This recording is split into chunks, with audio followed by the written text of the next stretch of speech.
Saya marah karena saya, merasa dipermalukan, ya, atau saya, ngerasa, diremehkan. Nah, itu secondary emotion-nya, ya. Nah, apa aja sih basic emotion dan secondary emotion, ya? Di next slide. Ya, ini, basic emotion yang dikemukakan oleh Ekman, ya, ada 6. Jadi ada rasa senang, sedih, marah, takut, jijik, terkejut. Jadi ada 6 ini. Nah, tambahannya ada bad atau tidak enak.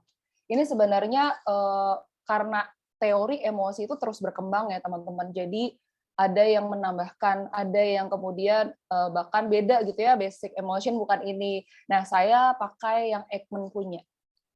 Nah, saya menambahkan yang bad atau tidak enak ya, sesuai dengan nanti tools yang akan kita pakai, salah satunya yaitu roda emosi ya. Di sini juga termasuk dalam salah satu basic emotion.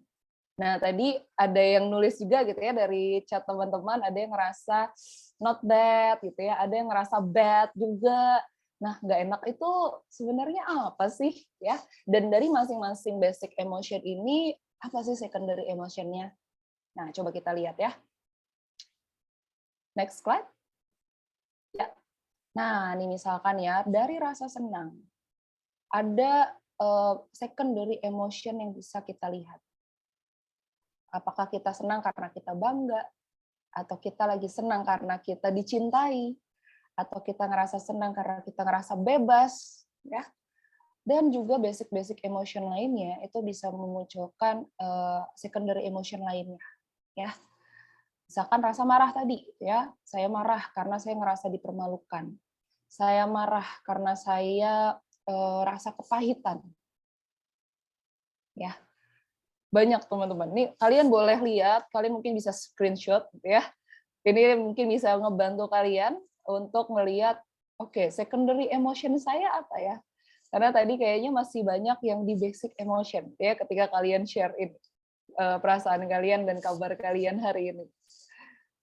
Oke, nah dari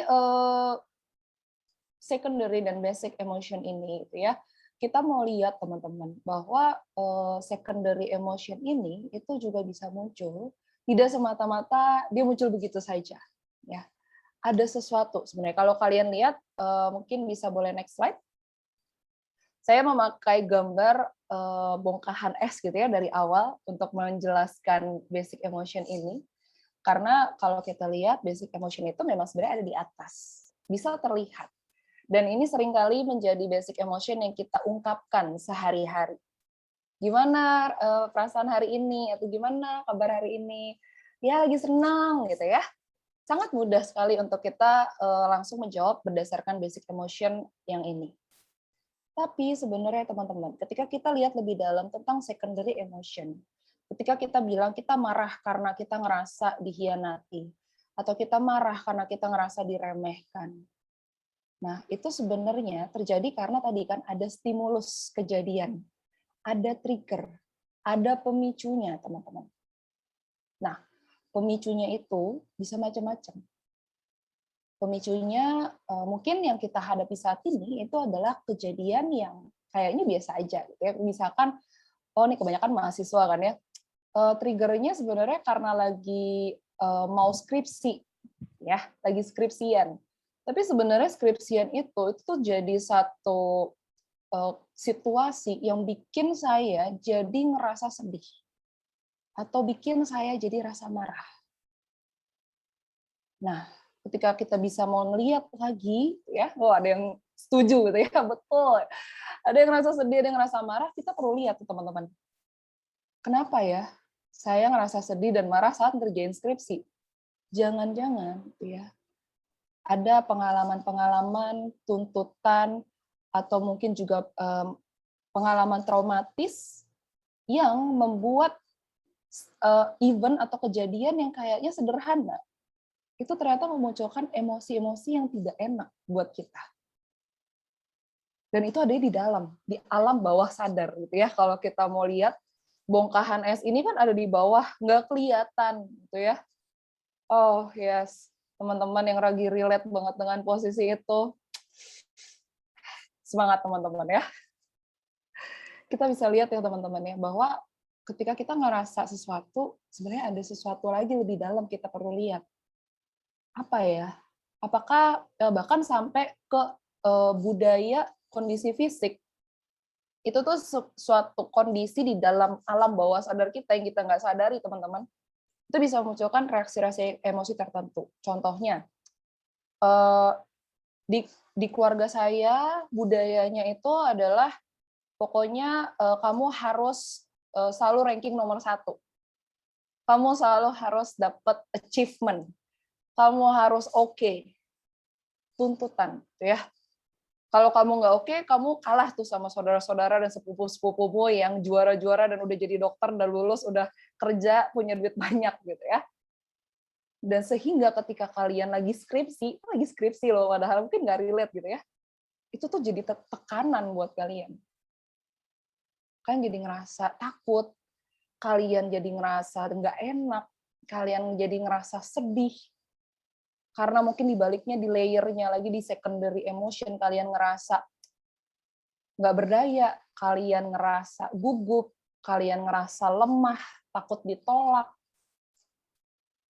Nah, teman-teman, ini thank you banget buat teman-teman yang udah share di chat ya. Mungkin teman-teman yang belum, kita bisa sama-sama refleksikan gitu ya. Apa ya yang jadi trigger saya?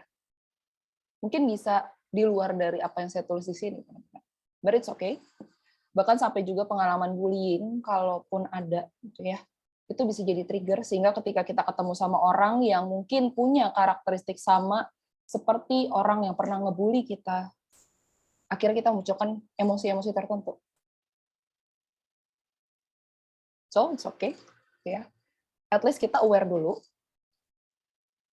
Kita coba lihat, gitu ya, refleksikan pelan-pelan. Karena memang nggak mudah ya teman-teman ya untuk melihat ke alam bawah sadar, karena itu nggak kelihatan.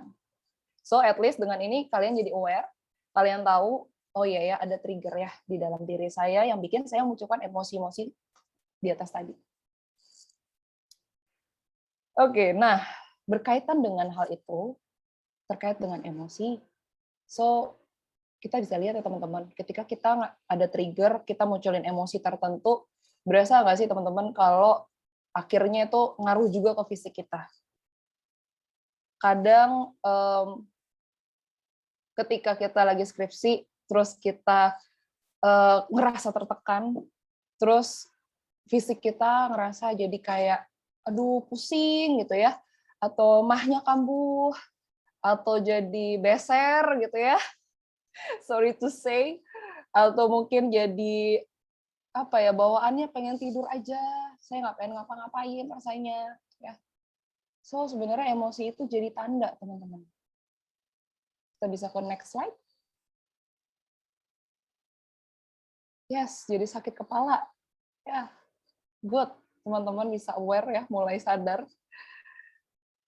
Nah, emosi itu jadi tanda teman-teman sebenarnya. Itu jadi warning sign tentang tubuh kita, pikiran kita, jiwa kita, dan bahkan ya sampai ke spiritual kita, teman-teman. Buat teman-teman yang cukup sering bermeditasi, berdoa, bersaat teduh, rajin sholat, kadang emosi itu jadi tanda, teman-teman. Ada yang nggak beres nih hubungan saya dengan Tuhan. Itu juga bisa, teman-teman. So, ketika kita ngerasain sesuatu, atau bahkan mulai dari fisik kita, teman-teman. Karena biasanya sebelum kita bisa aware, oh saya ngerasain apa, kadang fisik udah ngomong duluan. Tapi kita nggak cukup peka gitu ya untuk ngeliat, ini sebenarnya saya kenapa sih kok tiba-tiba saya ngantuk gitu ya, kalau mau ngerjain skripsi selalu ngantuk, kalau ngerjain skripsi selalu sakit kepala. Nah, kadang itu juga jadi tanda sebenarnya. Kita bisa mulai dari fisik yang mungkin lebih berasa daripada emosi yang harus lihat ke dalam ya teman-teman ya. Dan itu sebenarnya saling berkaitan. Emosi, fisik kita, ya, bahkan sampai ke spiritual kita. Ketika kita disuruh datang, misalkan, "Yuk ngaji bareng," ya, atau "Yuk ke gereja," gitu ya. Rasanya, aduh kok kayak males banget, kok kayak, aduh capek ya, gitu ya. Nah, so ada sesuatu berarti.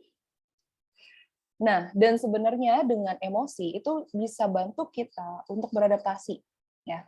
Jadi salah satu manfaat dari emosi itu adalah untuk survival mode, teman-teman.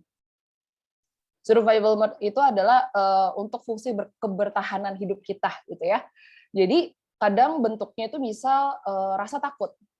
Rasa takut itu tidak selamanya buruk ya, teman-teman. Kadang kita butuh rasa takut. Supaya kita aware bahwa, oh ternyata yang saya hadapi itu, saya merasa itu membahayakan buat diri saya. So muncul rasa takut. Dulu di zaman primitif gitu ya, sebelum kita eh, lebih baik gitu ya, ketika orang masih berburu, hidupnya masih pindah-pindah, nomaden gitu ya, eh, emosi itu sangat-sangat penting banget peranannya teman-teman untuk bertahan hidup. Ketika mereka udah ngerasain, oh nih ada something yang nggak enak, oke ini kayaknya ada bahaya. So, mereka gunakan emosi itu untuk mengarahkan diri mereka supaya mereka bisa bertahan hidup. Either nanti mereka bikin pertahanan, mereka bikin benteng, atau mereka kabur, ya ketika ada binatang buas, so mereka harus ngapain.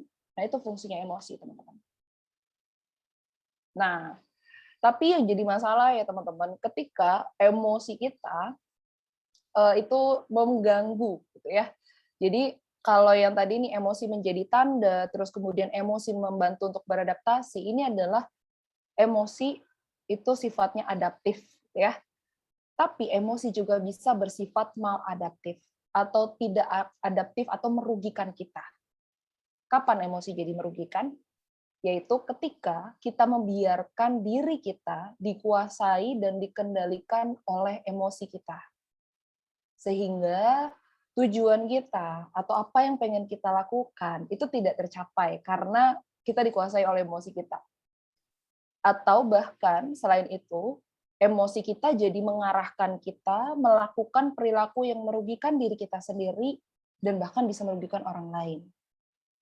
Seperti misalkan lagi bete, lagi marah gitu ya.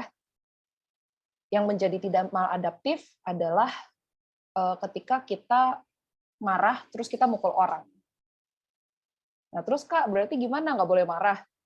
Nggak juga teman-teman. Marah itu kan emosi. It's okay kalau kamu merasa marah. Dan justru harus dirasain. Ya. Kalau kalian nggak ngerasain itu nanti balik lagi tuh ngendep, di-repress, diabaikan, dan akhirnya nanti bisa meledak.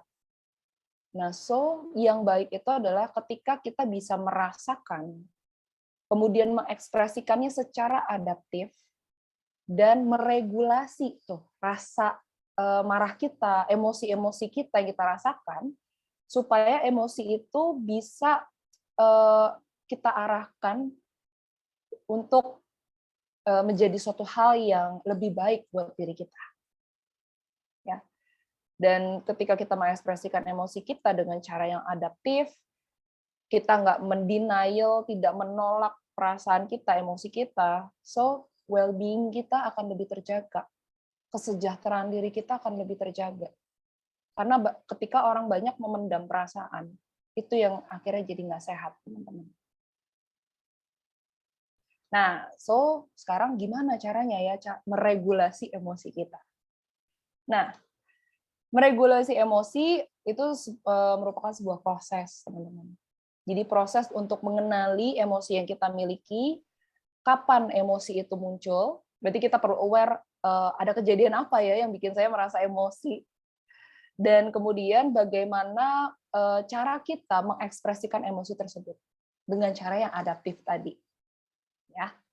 Dan seperti yang tadi saya bilang, bahwa regulasi emosi itu tidak semata-mata menghilangkan emosi negatif.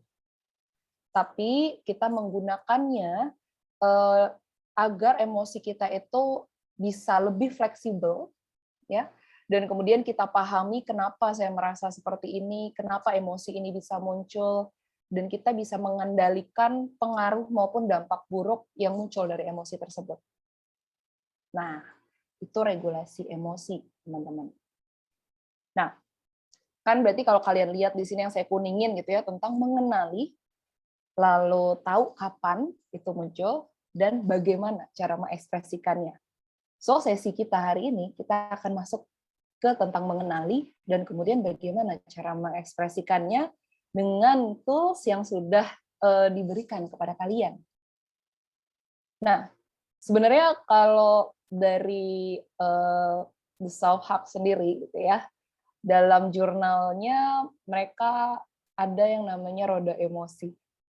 Ya, roda emosi ini sebenarnya salah satu alat bantu visual untuk mengidentifikasikan dan membicarakan emosi kita. Nah, roda emosi ini sebenarnya dibuat oleh Geoffrey Roberts. Dia seorang coach dan juga pastor, ya. Dia mengadaptasi dan membuat roda emosi ini dari Dr. Gloria Wilcox. Nah, Dr. Gloria Wilcox ini dia juga seorang peneliti gitu ya, dan seorang yang membuat The Feeling Wheel, dan dia memakai beberapa teori juga gitu ya untuk membuat roda emosi ini. Nah, kemudian Geoffrey Roberts ini dia bikin roda emosi yang lebih sederhana dan bisa mencakup basic emotion serta secondary emotion yang ada tadi. Nah, so roda emosi ini sangat membantu teman-teman buat orang-orang yang sulit menemukan kosakata emosinya dia. Jadi kadang ada orang-orang yang sulit mendeskripsikan apa yang dia rasakan saat ini. Kayak misalkan ditanya, bagaimana perasaanmu hari ini? Baik, ya, atau biasa aja. Nah, ketika sulit untuk menggambarkan emosinya dia atau melabel, mengenali emosinya dia, roda emosi ini sangat membantu, teman-teman. Nah, cara menggunakannya, kita bisa mulai dari tengah. Ini mungkin agak kecilan kali ya, teman-teman ya, tapi nggak apa-apa. Apa yang tadi saya tuliskan di slide tentang basic emotion, itu saya ambil beberapa secondary emotion dari roda emosi ini. Jadi kalian nanti bisa lihat di situ. Cuman kalau lebih detailnya memang ada di roda emosi ini, gitu ya. Jadi kalian nanti bisa lihat dari tengah. Tengah itu ada 7 basic emotion, ya. Ada senang, sedih, marah, sampai yang rasa bad tadi, tidak enak. Nah, kemudian setelah itu kalian bisa masuk ke layer yang kedua, yaitu secondary emotion. Nah, dia terus mengembangkan sampai ada tiga layer gitu ya. Jadi dari basic, terus secondary, terus ya mungkin nih roda yang ketiganya gitu ya, yang lebih dalam lagi secara spesifik untuk masing-masing secondary emotion-nya tadi. Nah, teman-teman, saya pengen ajak teman-teman gitu ya, ini kan udah tahu tadi ya secara dinamikanya dan teorinya tentang emosi dan bagaimana kita meregulasi emosi. Nah, saya pengen ajak teman-teman untuk coba yuk kita kenali emosi kita. Nah, semoga teman-teman sudah mendownload ataupun kalau ngeprint lebih bagus lagi gitu ya, karena lebih enak kayaknya kalau nulis. Tapi kalaupun belum di print, it's okay, nggak apa-apa. Bisa kalian ketik kalau kalian sekarang pakai laptop. Tapi kalaupun enggak, kalian bisa ambil kertas, ya it's okay. Kalian bisa ambil kertas dan kalian nanti bisa ikutan menuliskan gitu ya, apa sih yang kalian rasakan hari ini. Nah, tapi sebelum sampai situ, saya mau ngasih penjelasan dulu gitu ya dari self reflection harian tracker and self care yang dari The Self Hub punya ya. Nah, kalau teman-teman lihat di bagian paling kiri itu ada tanggal ya. Kalian bisa tuliskan tanggal hari ini yaitu tanggal 17 September 2021. Lalu di bawahnya ada tulisan waking up you feel titik-titik ya, atau waktu kalian bangun kalian ngerasa apa sih? Nah, terus di bawahnya itu ada checklist tentang self-care, teman-teman. Nah, ini saya nggak akan bahas self-care karena ini bisa satu sesi sendiri, nanti kita buat ya. Nah, self-care ini sebenarnya cara untuk memaintain dan mengurus diri kita secara fisik, emosi, dan mental. Ya, ada berbagai cara yang kita bisa lakukan secara sadar agar kesehatan fisik dan mental kita tetap terjaga, ya.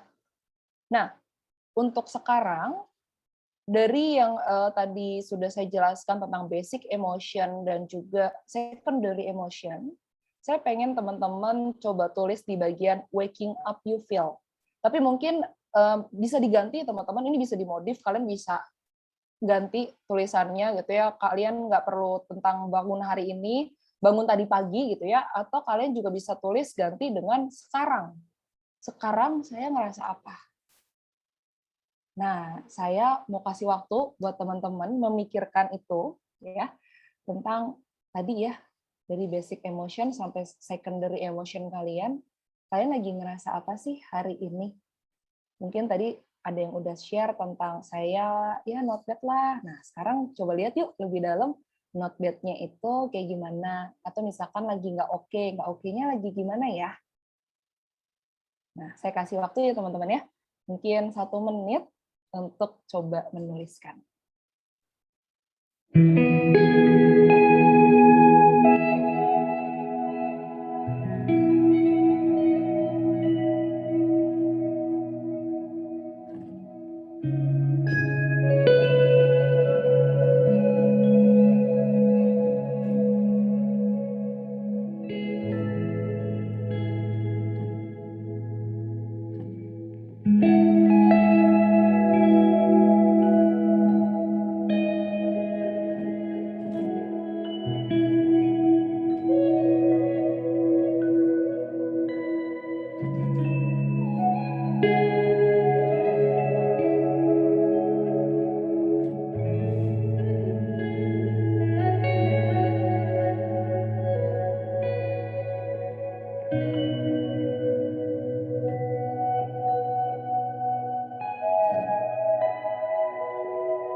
Oke, bagaimana teman-teman? Sudah selesai?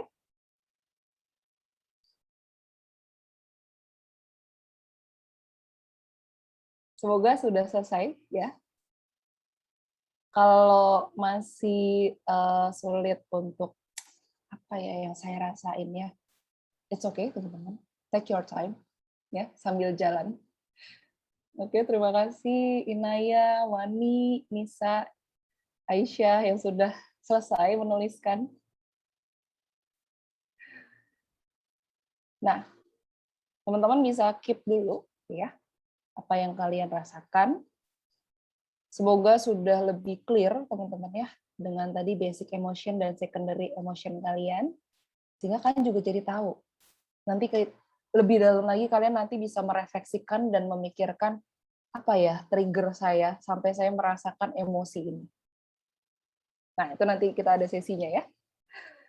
Oke, nah teman-teman, setelah kalian mencoba untuk menuliskan emosi kalian hari ini, saya mau ajak teman-teman juga apa ya? Saya ini kayak mau ngasih satu senjata gitu ya buat kalian. Ketika nanti kalian udah selesai nih, kita ketemu hari ini, kalian jadi tahu gitu ya gimana ya caranya supaya saya bisa meregulasi emosi saya dan bagaimana caranya supaya saya bisa meningkatkan emosi positif saya. Nah, saya akan masuk ke sesi yang berikutnya. Ini tentang gratitude, teman-teman. Kalau dibahasakan dalam bahasa Indonesia, artinya bersyukur. Ya. Jadi, gratitude itu adalah salah satu cara untuk melatih diri kita untuk meningkatkan emosi positif. Dan sebenarnya kalau dari teori-teori para psikolog gitu ya, ahli-ahli psikolog, kebanyakan mereka sebenarnya bilang gratitude itu adalah suatu sikap dan juga suatu bentuk perasaan rasa bersyukur ketika kita mendapatkan sesuatu hal yang positif dari orang lain. Jadi ada orang berbuat kebaikan kepada kita, and then kita bersyukur. Nah, tapi sebenarnya ada juga pandangan lain, gitu ya, Ada yang juga mengatakan, dan saya lebih setuju juga ya dengan pandangan ini, bahwa gratitude itu sebenarnya cara manusia untuk mengakui dan menyadari hal-hal baik yang dia dapatkan dalam hidupnya.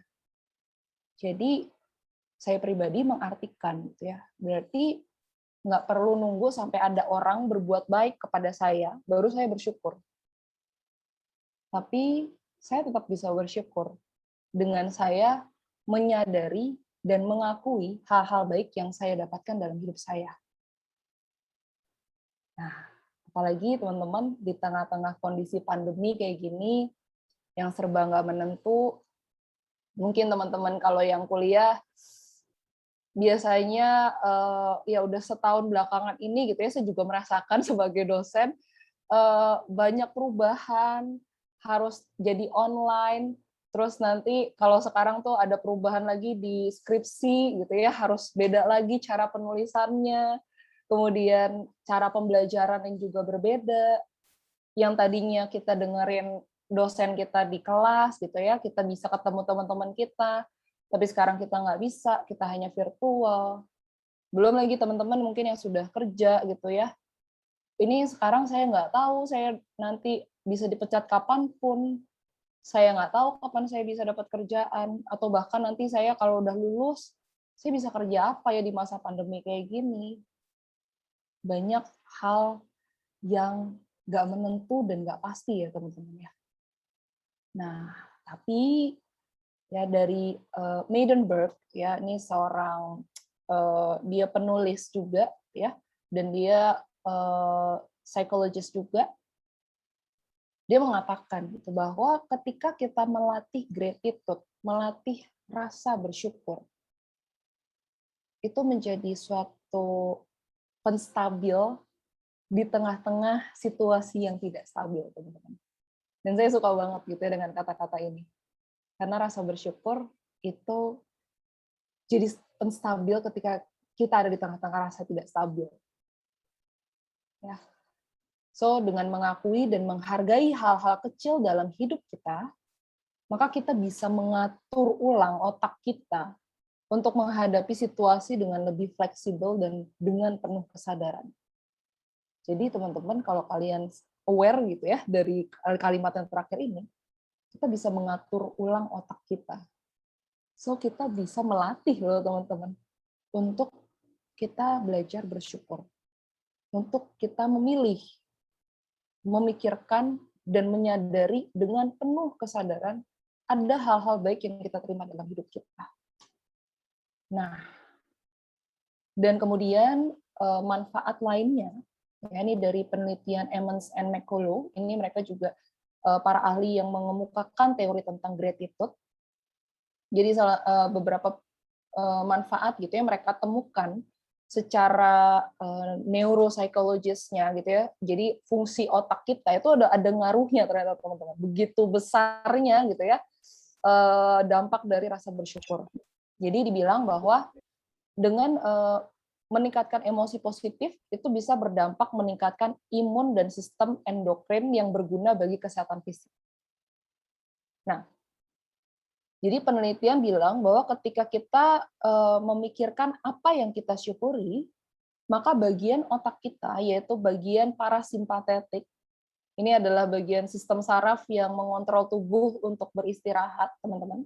Jadi kalau kalian udah waktunya istirahat, ini bagian parasimpatetik inilah yang bekerja, yang ngasih sinyal ke kalian, hey, istirahat, gitu ya. Ini, dia sistem saraf yang mengontrol tubuh kita untuk istirahat, untuk kita bisa tidur. Nah, itu tuh akan aktif ternyata teman-teman ketika kita melakukan gratitude.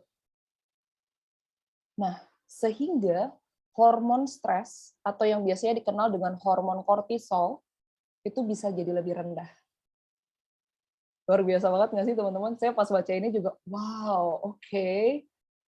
Gede banget ya dampaknya ya.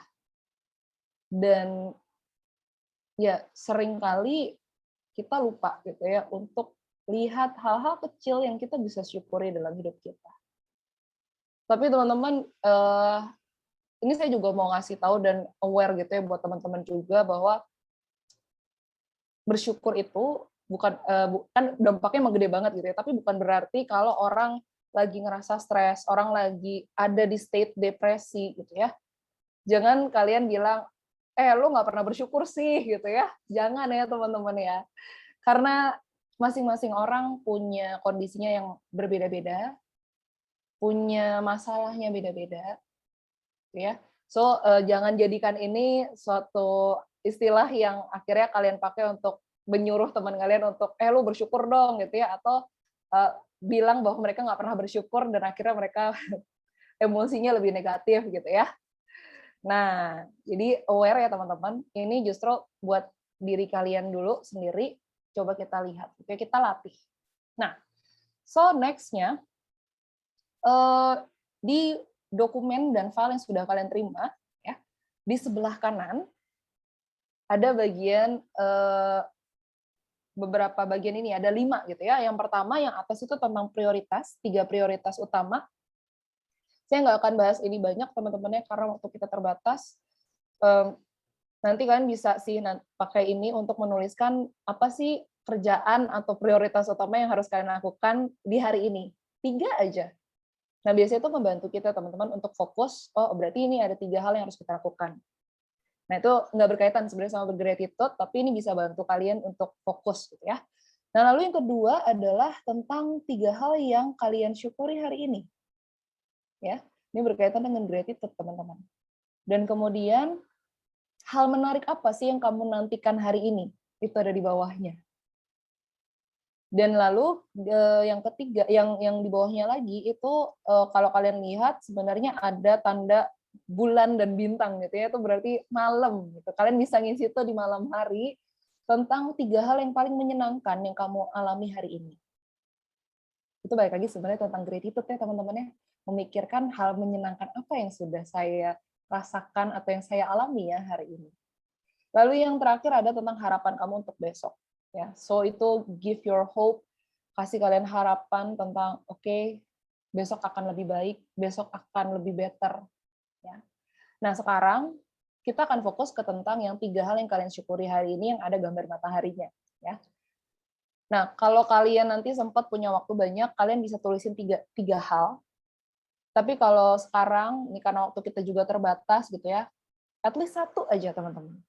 Coba deh, cari 1 hal yang kalian syukuri hari ini. Ya, saya kasih waktu 2 menit ya untuk kalian coba pikirkan dan tuliskan di jurnal kalian masing-masing. Silakan.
Oke, ya, sepertinya sudah banyak yang selesai ya menuliskannya.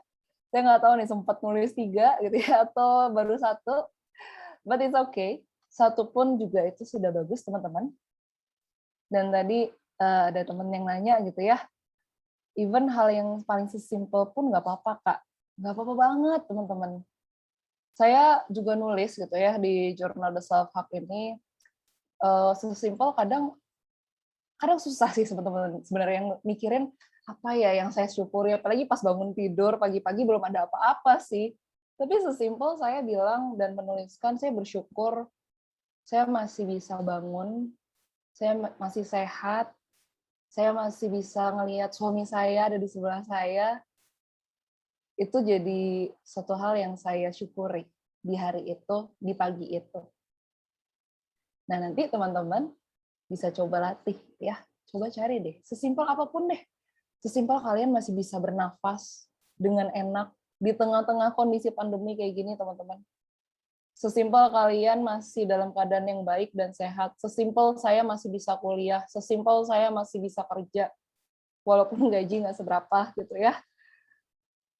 So, itu adalah hal yang bisa kita syukuri. Dan saya pribadi, teman-teman, kan karena saya juga menulis gitu ya melalui jurnal The Self Hub ini, sebenarnya ini sangat apa ya, kalau bahasa awamnya saya bilang ini ringan gitu teman-teman, untuk menuliskan jurnal ini setiap hari melatih diri saya untuk mencari hal-hal yang saya syukuri. So, teman-teman nanti bisa coba, mungkin nanti next-nya kalian bisa coba tulis gitu ya di jurnal kalian, di pagi hari kalian apa yang kalian syukuri, lalu di malam hari hal menyenangkan apa yang sudah saya alami. Kalian bisa isi ya nanti ya. Nah, sekarang kita masuk teman-teman ke bagian regulasi emosi yang terkait dengan mengekspresikan emosi kalian. Ya, karena kan tadi salah satu bentuk regulasi emosi adalah mengekspresikan emosi. Nah, so ini mungkin kalian juga udah baca dan lihat di IG-nya Menjadi Manusia, atau ya, ada expressive writing. Jadi expressive writing ini menjadi salah satu cara untuk kita bisa mengekspresikan emosi kita. Expressive writing sendiri ini sebenarnya dikemukakan oleh Dr. James Pennebaker. Dia seorang psikologis juga, dan dia melihat bahwa expressive writing ini bisa ngebantu orang-orang yang punya masalah traumatis untuk bisa membicarakan kejadian traumatis yang terjadi dalam hidupnya. Karena seringkali orang-orang yang mengalami trauma, mereka tuh sulit untuk ngomongin emosinya mereka, atau bahkan ketika harus ngomongin kembali gitu ya kejadian traumatis itu tuh susah banget buat mereka, dan mereka akan cenderung menghindarinya karena itu suatu hal yang tidak mengenakan. Nah, so expressive writing ini bisa ngebantu kita ya untuk melihat dan membicarakan kejadian-kejadian traumatis ataupun hal-hal yang tidak mengenakan di dalam diri kita, di dalam kehidupan kita. Nah, karena expressive writing ini ya namanya juga ekspresif gitu ya, mengekspresikan. So, expressive writing tidak mementingkan ketentuan atau kaidah penulisan yang sempurna. Jadi, sesimpel kalian benar-benar mengekspresikan pikiran kalian dan emosi kalian, perasaan kalian, hati kalian. Jadi mau tulisnya disingkat-singkat, terus mau tulisnya nggak SPOK gitu ya, nggak apa-apa banget, nggak masalah teman-teman. Mau cuma bilang gue marah, gue kesel, mau memaki-maki gitu ya, silahkan. Itu tujuan expressive writing. Dan ini salah satu cara mengekspresikan emosi dengan cara yang lebih adaptif. Dibandingkan kalian maki-maki orang, gitu ya kan, itu kan menyakiti orang lain. Itu membuat suasana dan relasi kalian jadi rusak. Kalian jadi berkonflik sama orang. Tapi dipendem pun, nggak diekspresikan juga nggak baik buat diri kalian. Ya, so ini jadi salah satu alternatif teman-teman yang bisa dilakukan, yaitu menulis secara ekspresif atau expressive writing ini. Saya nggak akan bahas banyak teorinya karena ini butuh satu sesi lagi gitu ya yang cukup dalam untuk membahas tentang expressive writing karena ini berkaitan dengan trauma-trauma, perasaan-perasaan negatif gitu ya.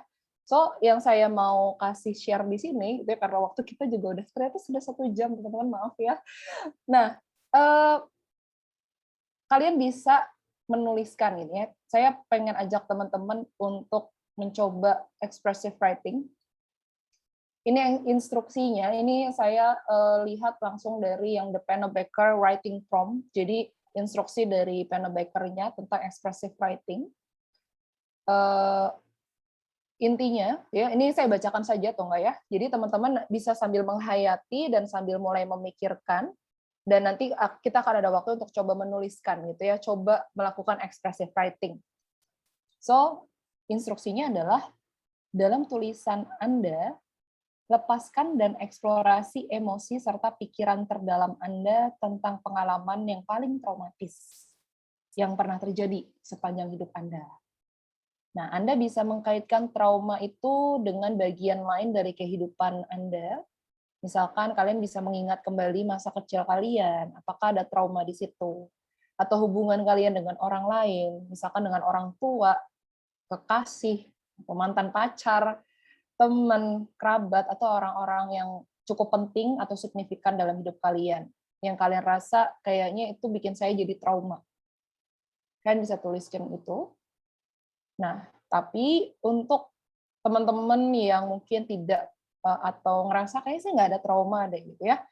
So, Pennebaker juga bilang gitu ya, bahwa nggak semua orang memiliki trauma, tapi kita semua pernah mengalami konflik atau stres yang besar. Nah, kalian bisa menuliskan tentang hal itu juga. Jadi nggak harus tentang masalah yang traumatis, tapi tentang konflik atau stres berat yang sedang kalian hadapi saat ini, itu kalian bisa tuliskan juga. Jadi kita ngomongin tentang event-nya, kejadiannya. Nah, di situ kalian bisa tulisin gitu ya, tentang apa yang kalian rasain, apa yang kalian pikirkan tentang hal itu. Kalian tulis apapun. Nah, lalu biasanya kita juga bisa mengkaitkan tulisan kita itu dengan masa depan kita, ya. Jadi ketika nanti di masa yang akan datang, saya ingin menjadi seperti apa sih? Atau ketika saya ngadepin stres yang besar, saya berharap ke depannya saya akan gimana? Atau ketika tadi saya bertemu dengan konflik, saya berkonflik sama orang, apa sih yang saya harapkan? Saya ingin jadi seperti apa sih? Saya ingin melakukan apa sih? Ya, itu interpretasi kalian, bebas. Dan semua tulisan kalian ini bersifat rahasia. Apapun yang kalian tulis tidak akan disebarluaskan tanpa seizin kalian. So, jangan khawatir. Dan terutama tadi seperti yang saya bilang, nggak usah memikirkan tentang bentuk atau gaya ejaan, tanda baca, struktur kalimat, atau tata bahasa. Ya, saya kasih waktu mungkin 4 menit ya teman-teman ya untuk kita coba expressive writing ini. Silakan.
Gimana, teman-teman?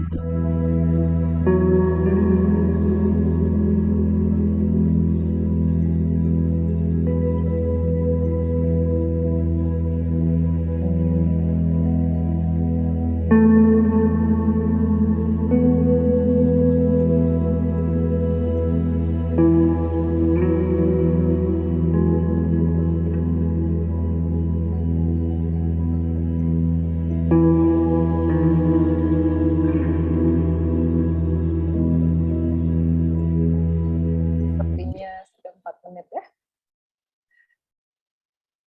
Sudah selesai belum, teman-teman? Ada yang sudah, ada yang merasa terbantu, lumayan lega. Kalau nggak kuat nulis, nggak apa-apa. Ya, it's okay. Ambil waktumu. Kau bisa menulis ketika kamu kuat, ya. Sebenarnya sih kalau saya pribadi, saya lebih senang nulis langsung pakai tangan, gitu ya, daripada ngetik. Tapi kalau kamu ngerasa, kayaknya lebih enak ngetik, Kak, ya nggak apa-apa. Boleh kok, ya.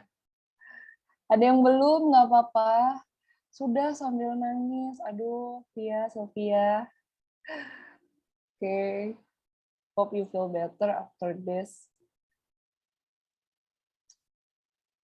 Oke, ada yang mulai tersadar gitu ya bagaimana hubungan dengan keluarga, teman, mantan kekasih itu memunculkan trauma. Lebih nyaman nulis langsung ya. Nggak kerasa kertasnya basah, ya ampun. Oke. Nangis banget tapi lega. Oke. Ya. So, teman-teman, ada mama jadi nggak bisa nangis ya.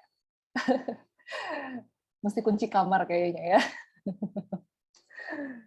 So, teman-teman, ini salah satu cara ya untuk kita mengenali emosi kita, untuk kita lihat lebih dalam lagi apa sih yang ada di dalam alam bawah sadar kita yang men-trigger saya merasakan emosi-emosi tertentu.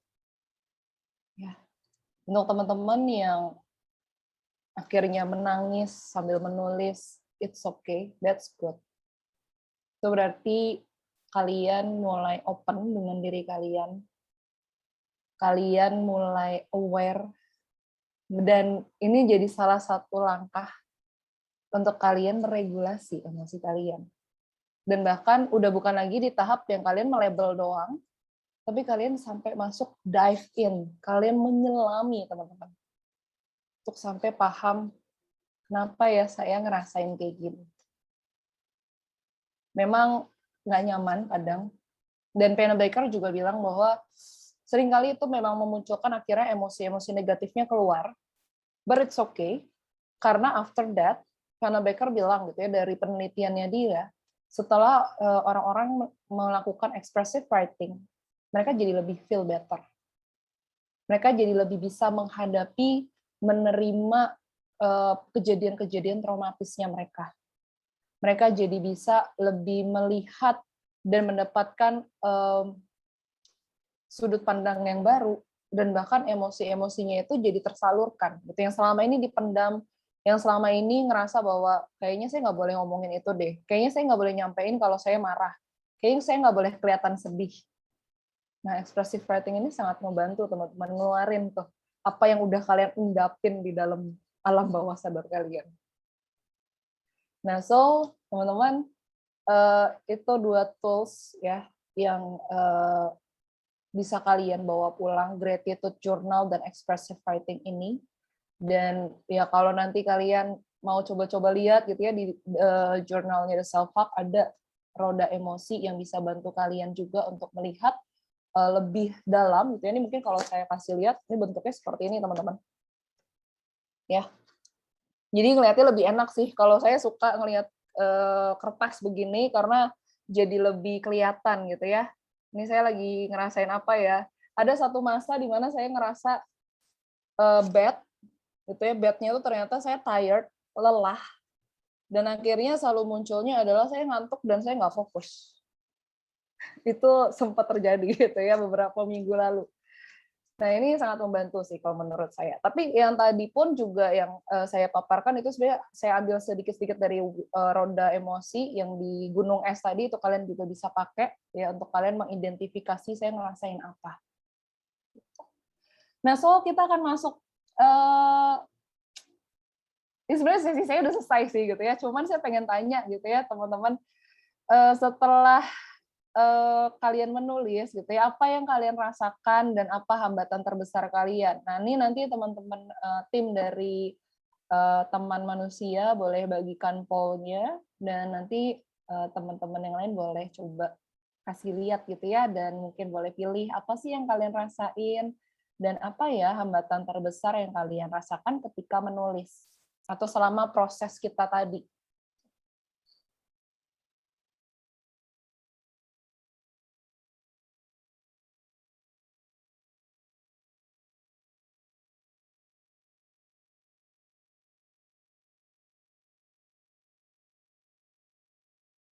Ini ada beberapa pilihan ya teman-teman ya, untuk perasaan, apakah kalian merasa setelah menulis kalian merasa lega, merasa empowering gitu ya, ngerasa puas, ngerasa tenang, ngerasa overwhelmed, kewalahan gitu ya. Ini hal yang baru, hal yang tidak enak sebenarnya, atau ngerasa bingung. Saya bingung nih gitu ya. Sebenarnya saya ngerasain apa sih? Atau saya nulis apa ya? Atau yang lain-lain. Kalau ada lain-lain kalian boleh tulis di chat box ya. Dan kemudian hambatan terbesar, ya, apakah susah untuk tahu apa yang saya harus tuliskan, atau mungkin ada kesulitan untuk mencerminkan perasaan kalian, ya. Kemudian terlalu banyak perasaan atau pikiran hingga merasa overwhelmed, atau kalau ada yang lain-lain kalian boleh tuliskan di chat box kita, ya.